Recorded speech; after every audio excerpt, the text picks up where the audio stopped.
that there's only so much space that fits in the newspaper, and journalists and editors have to make a critical decision of which news to publish. So what I'd like to do this morning is to tell you about my work on how how readership incentives influence coverage of news, and how what consequences it has on financial markets and asset prices. Right now, it will be a stepping stone for the forthcoming discussion on the choice of readership or the choice of articles that will be in the panel discussion. So I think many people agree that media affects asset prices, it affects people's opinions. And at this point, it has been pretty well established that media has deep consequences on financial markets. The question that we'll address in this paper is, how do newspapers choose which stories to publish, and how does this choice percolate further to stock prices? Right? If you open up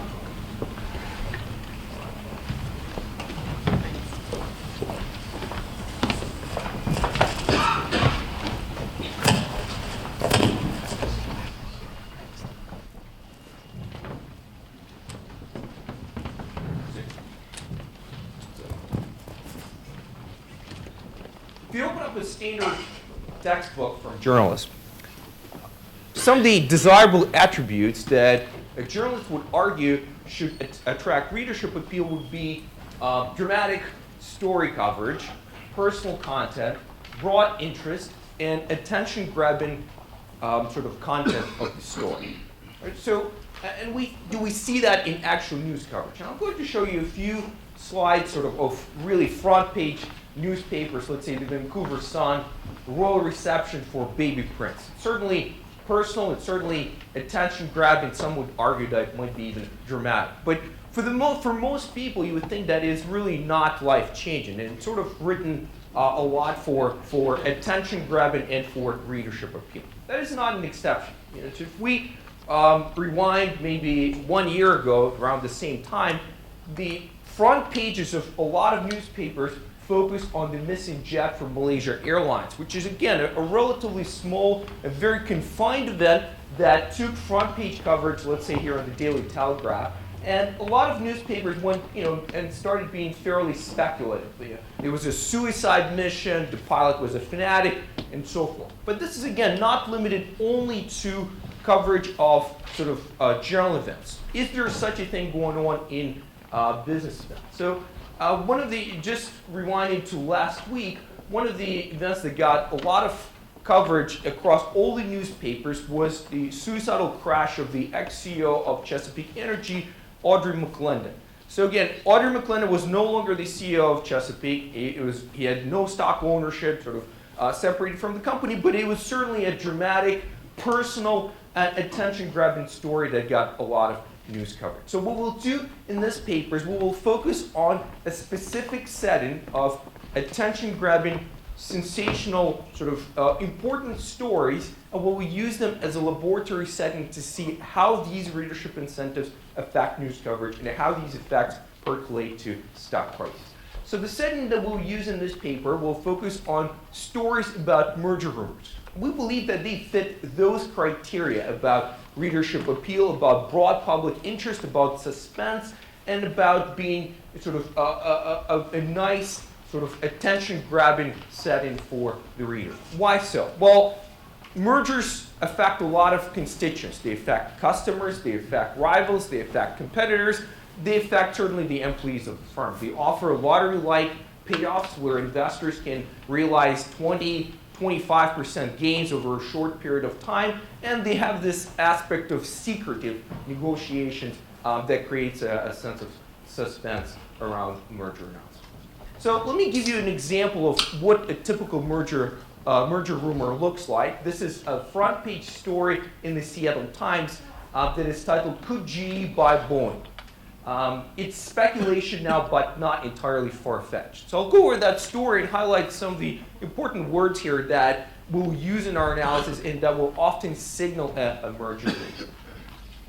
A scenario by which fiercely independent Boeing succumbs to an opportunistic corporate raider has been quietly percolating in certain corners of Wall Street. GE's ambitious chairman, Jack Welch, has been taking steps to position GE to make a major acquisition. Although he hasn't said so explicitly, Welch appears to covet Boeing. And Welch could offer the small group of institutional investors who control 43% of Boeing stock $50 a share. So let me highlight a few aspects. First, it's written about Boeing, which has major corporate presence in Seattle. So it is important for the local reader of the Seattle Times. Second, it's written not just about GE, but rather about their powerful and well-known chairman, Jack Welch. So this is the personal aspect of the story. And third, it gives you an anchor of a stock price that Jack Welch presumably is willing to pay for Boeing. That gives a sense of, again, salience, putting perhaps investors' attention toward the prospective returns that they could gain if they buy the stock of Boeing at the price of, let's say, $38 that it was trading at and sell it $50 a share. Also, uses language that you might find in a paperback novel that helps walk through, the reader through this news, the business news, in a way that is emotional, that creates a connection, and that helps evoke some of the images that Paul discussed in the introductory talk this morning. Fearlessly independent, corporate raider, quietly percolated. Welch appears to covet Boeing. So all of those terms give emotional charge, and we would argue, again, attempt to attract readership appeal. And finally, these stories will often have a lot of cautionary language and modal verbs that signal sort of speculation and possibility and uncertainty.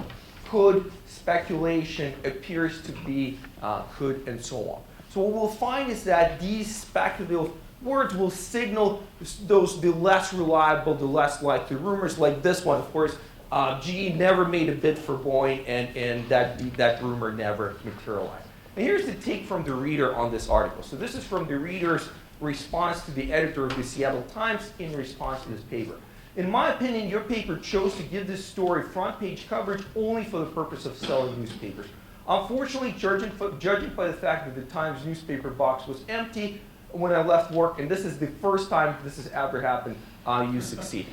Right? So this kind of gives you a sense of the newspaper's push perhaps to provide a story that would be of broad public interest for the Seattle audience, and a response of some of the readers kind of seeing through that this is done for the purpose of the newspaper. What we're going to do in this paper is to see how this trade-off, how this tension between readership incentives and sort of news coverage affects stock prices in financial markets. So we'll ask two questions.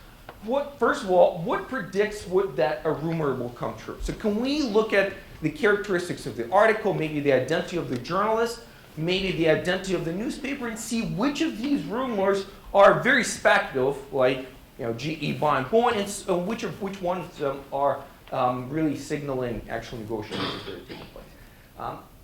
And secondly, which of these characteristics do the investors respond to? Because that is a different story. Media attempts to influence and channel investors' attention. The question is, what do investors care about? Is it the newsworthiness of the target? Is it the type of the newspaper, the journalist, or the details in the article text? So to do so, we'll construct a rumor sample. So we collect a sample of about 2,000 rumor articles that we attempt to really trace to the very origin of those articles.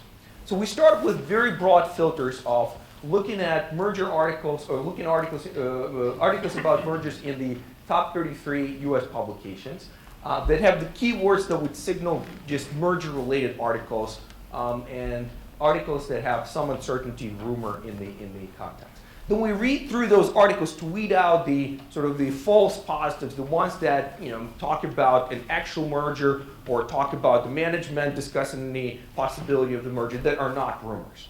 And once we identify the set of rumor articles, we really try to go hard and identify the scoop article, the original article that started the rumor, that leaked the rumor into the press, and then was later replicated in those newspapers. And we place no restrictions in that scoop article.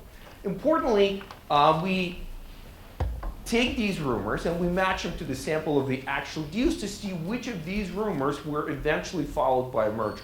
And here we're including failed mergers. So we're including those deals that did not happen, but there was an actual sort of merger process going through, just collapsed before consummate. So here's our sample. We're looking at 2,000 articles, of which we have 500 sort of unique articles, so unique rumors, and the remaining ones are reproductions. We have a sample of about 800 journalists and about 100 media sources, because again, we trace the scoop article no matter where it originated.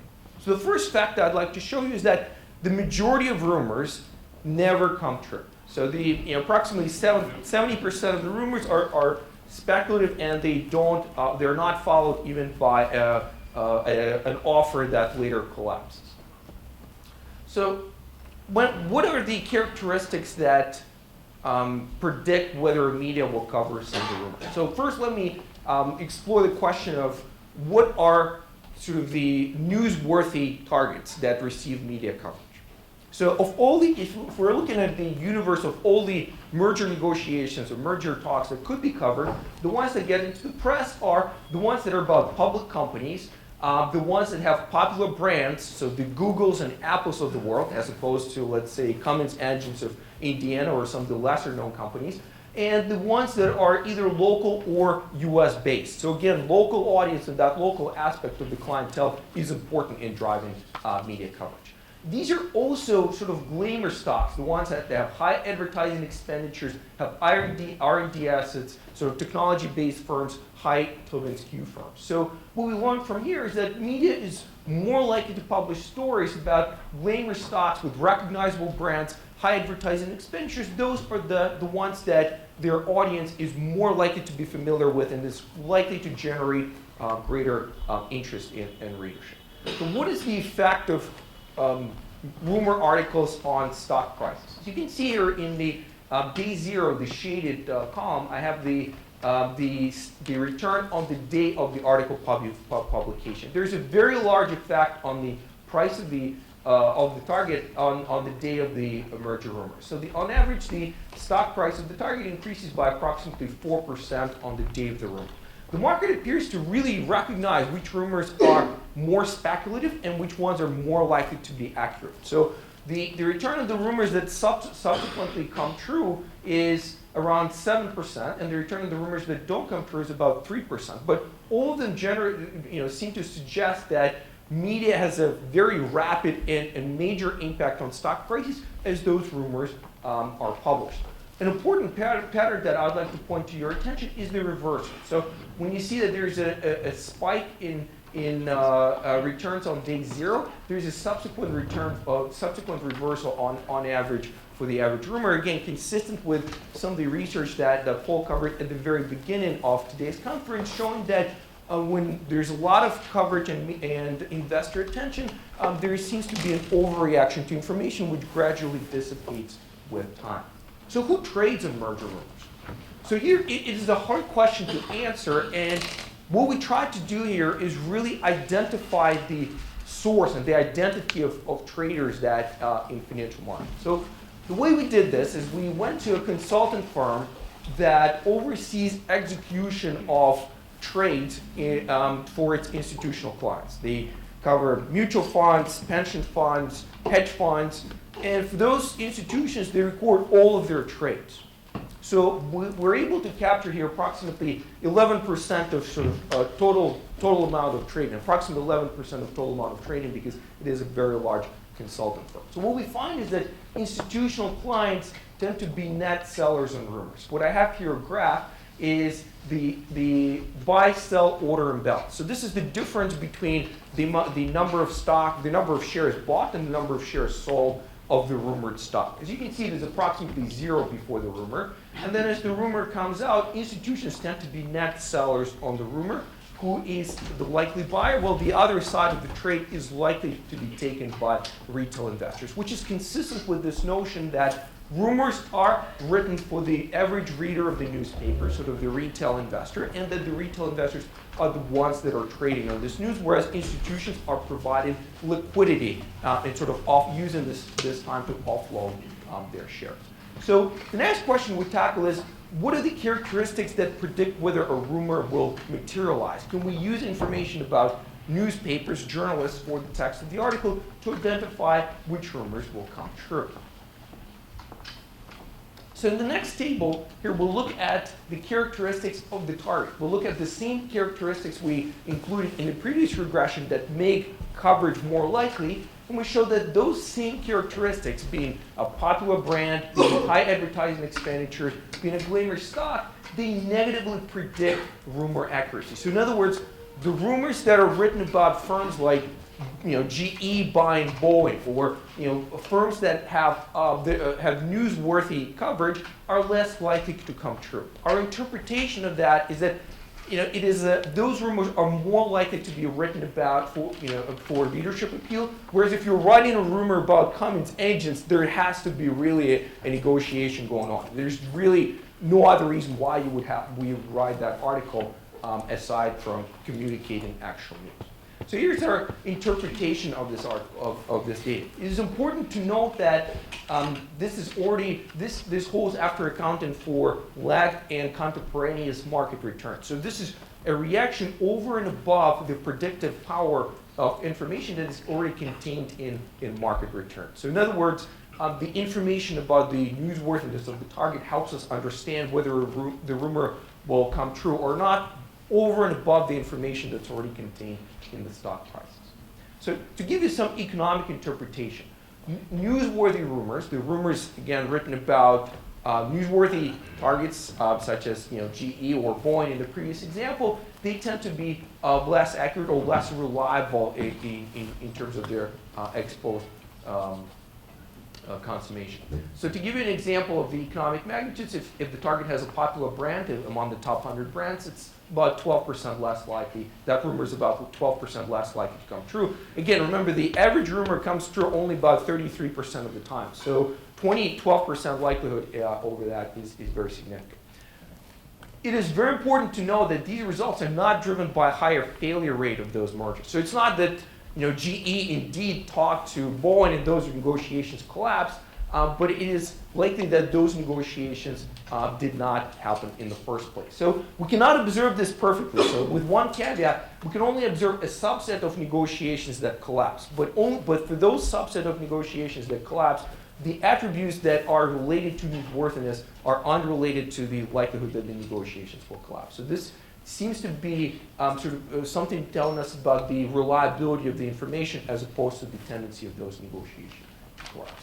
So what is our interpretation of this evidence? Is that if there's important news that's going to attract readership appeal, if it is about a company that is well known and that will help sell the newspapers, there's probably a lower likelihood of reliability of that rumor that is enough to push it. So even if it is speculative, it is worth publishing to attract readership appeal. So next we'll look to see what are the characteristics that predict whether a rumor will come true on the media side. So focusing on the media source, on the journalist, and on the article text. So first, we document very strong cross-sectional variation across newspaper articles or newspaper outlets as to the fraction of rumors that eventually come true, depending on where those rumors originate.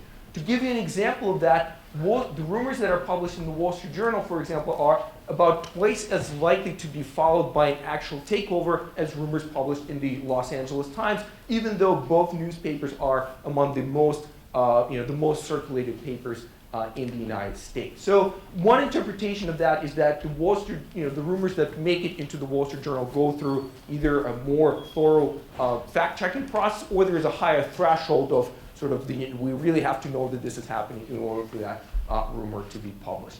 In one of the international sources, the Financial Times ranks very highly as well in other newspapers. So first, the identity of the newspaper is important. But the newspaper is a big organization with a lot of different bureaus across the United States. Ultimately, the next question is down to the journalists. So what we do here is we'll put together a database of journalists. So we do a little bit of investigative journalism on the journalists themselves. We put together a database of resumes of journalists, and we'll collect information about their biography, their education, which turns to be very important. And I'll give you a preview of our results, is that education in journalism tends to be one of the strongest predictor of rumors eventually coming true.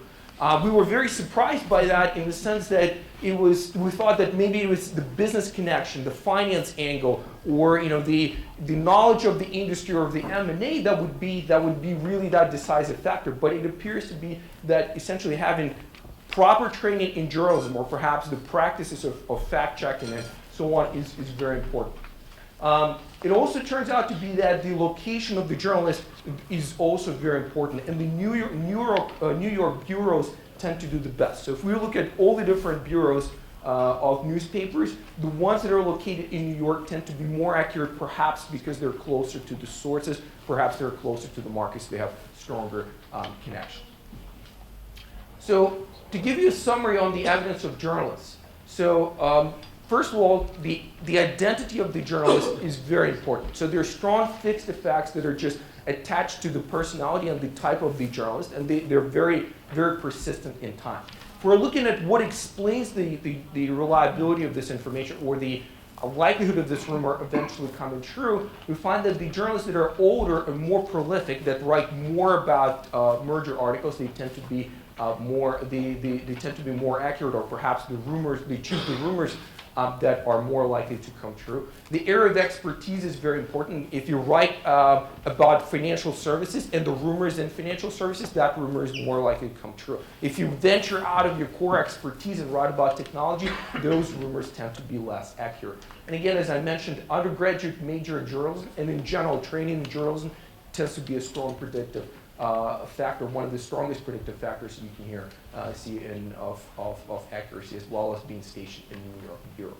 So the big takeaway from this is that the accuracy and the accuracy of news and its impact on financial markets depends on the identity of who is relaying the news to the markets. This is a relatively new concept in finance, in that finance in general, the core thinking is that as soon as the information is public, it's sort of publicly available, and public information is viewed identical across many sources. What we identify in this paper is that it really varies with the newspaper outlet, with the type of the journalism, and with the type of coverage. And we believe this is one of the first studies on the important role of journalists in financial markets, and on the importance of journalist identity on their effects on asset prices.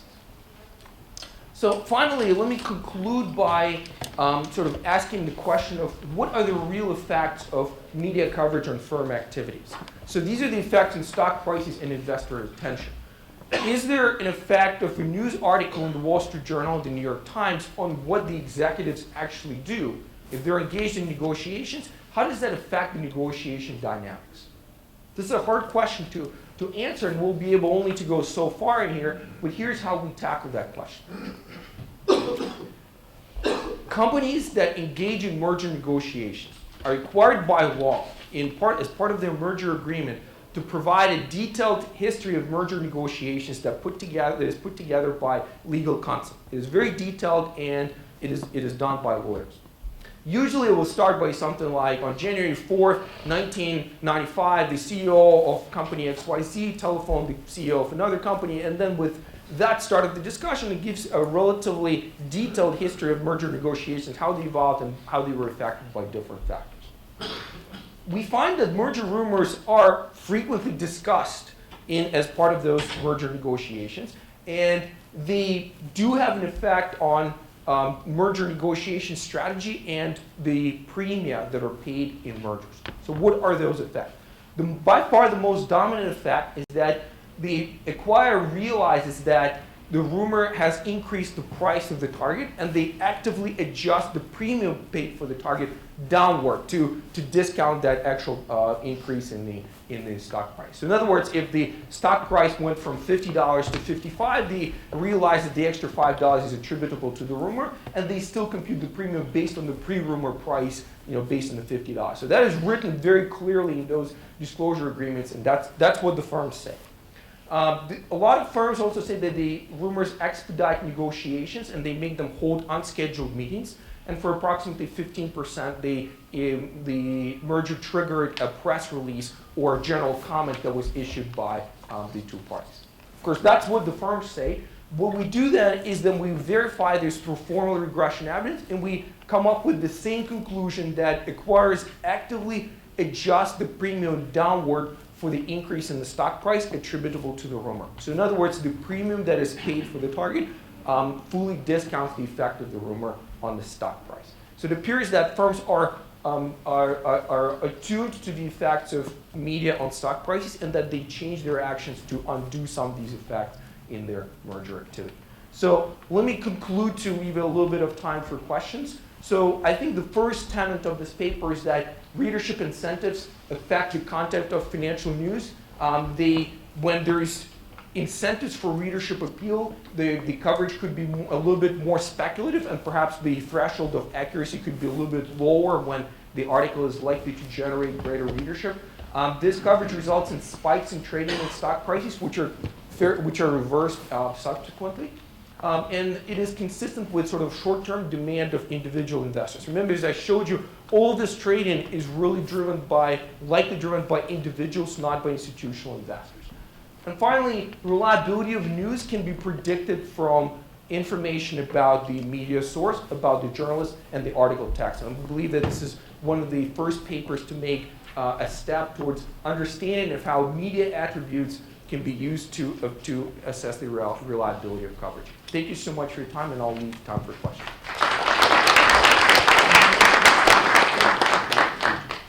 I have two questions. The first one is useful to have a benchmark, because here there is a lot of money at stake, and there are laws that prevent you from leaking, etc. Let's go to an area where there are still mergers, but there is no money at stake, which are sort of union or divorces of sort of stars, and see how many of them are sort of predicted correctly, how many of them are not, and whether we have the same effect in terms of quality of journalism and etc. Because I think that's a useful benchmark. Because then it comes to my second question, that these stories most of the time are not invented. They are leaked by somebody with a reason. And the question that would be interesting to understand is who has an interest in leaking that news. So for the 2/3 of the news, let's assume that even like 1/6 of that is stuff that you can't really measure that were true, but it didn't materialize because you're not perfect. Right. But still, there is sort of half of the news that are fake. And I don't think, I would like the journalists to talk in this, but I don't think that they make this stuff up. They have some leaks, and maybe they're not good enough in screening those leaks, or they're too juicy leaks. But then the question is, who leaks them, and what is the function? From a finance point of view, it's very interesting, because we know that stars leak stories about their sort of escapades or whatever in order to get publicity. And we'd like to know why sort of companies do that. So we have the same question, and our interpretation is very similar to yours. We don't believe that the journalists sit there and come up with those stories out of thin air. We believe that there is some basis for the rumor, and then the question is, how far does the journalist go in terms of double checking the facts, and how much they're willing to trade the juiciness of the rumor and being the first to break it to the markets versus checking out every single fact and making sure it's accurate. Sort of the balance between attention and reliability, that's the tension. Now in terms of the source, so we have thought about this and we have looked at the sources of these rumors that are cited by the journalists.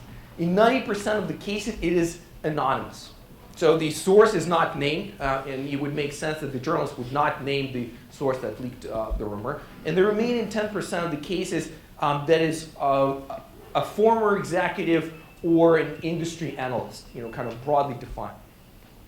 Who would have an incentive to leak the rumor to the market? Our initial thought that was that the firm would have an incentive, perhaps due to insider trading. If you leak the rumor, you could offload your shares on the rumor, or you could if your stock options are expiring, or getting into the money and then you can cash out at this point. You would benefit from a 4 to 5% increase in the stock price. Again, think about the leverage that options provide, and a 5% change or 4% change in the stock price is a very major effect on executive compensation. So what we did to check this is we went into the insider trading database and we looked at the patterns of insider trading around rumors we did not find strong evidence that executives themselves are benefiting from this strategy, perhaps because it is easily discoverable. There could be, on the other hand, hedge funds and institutional investors that are leaking this news, and we believe that if any party is leaking the news, those are the most likely suspects. And it's hard for us to, of course, to check that. But it doesn't seem like executives are at least trading on. That's our initial evidence. Lisa. Over here, we actually have a mic over here. Okay. See, mic beats no mic. How has the explosion of social media changed the dynamic here? And have you done any analysis post-2010 to show that the publication may not matter as much, the brand may not matter as much, the journalist may not matter as much? Yeah, so I mean, the social media is certainly a big factor. And then the way we our sample ends a little bit early for the social media to kick in, but what we did use in our analysis is we looked at the number of tweet followers that the journalist has, right? So this is a measure of journalist popularity in the media world, and kind of the measure of their social capital, if you would. And it sort of correlates broadly with accuracy in that journalists that have more social capital, more followers, perhaps are more careful with picking those rumors that are more likely to materialize, and they're more hesitant to offer coverage of something that is speculative, like GE buying bond. But yeah, I think social media, in that sense, the follower, or perhaps another interpretation of that is that the followers are attracted to those journalists that are more accurate, and they are able to also distinguish the more accurate ones. There's one question over here. Yeah, hi. Would you agree that this whole setup, it's all about psychology and manipulation, and the news media is in cahoots? Some people think with the financial firms that probably pay them. I mean, there's no way to prove it, but most people know that. My question is, don't you think it's purely for all the release of rumors and all that stuff is purely for entertainment value and for readership? And at the end of the day, the guys who have the information have made money already, even before the media, even before the news goes out. So how do you explain that? I would stay cautious about making far-reaching statements about sort of. Well, it's true though. I'll leave that for the panel of journalists and experts to sort this out. But I think there may be connections between the media and the financial firms and the respected journalists. Now it's hard to get away with it because you have social media.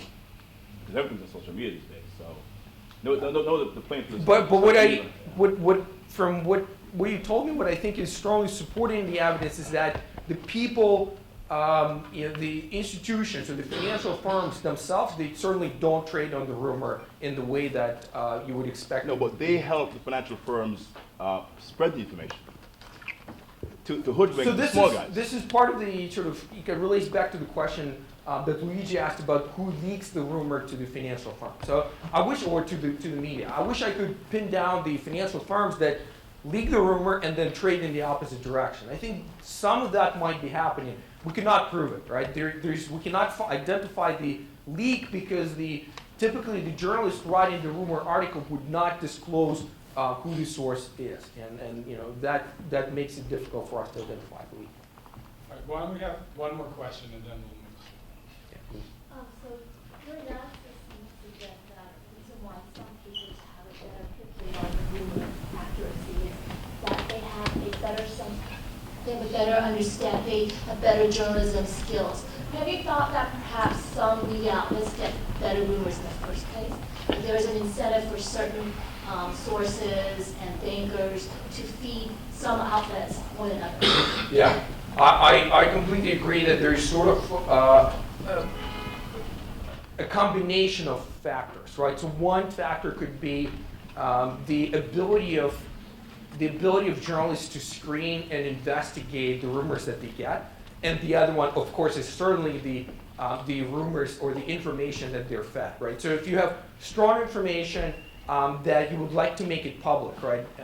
You would want to leak it to a reputable newspaper that is often viewed as a leader and as a very reliable outlet. So some of the newspapers might get sort of better leads just because of their connections to the industry, because in the New York evidence also supports that. There's a strong New York effect of, firms located in, or newspapers located in New York, and journalists located in the New York bureau, right? For the Journal, for example, there's a dozen bureaus across the United States, but it is the New York bureau that tends to be the more accurate, again, suggesting that perhaps some of the traders may take this information straight to the bureau and have better quality of leads.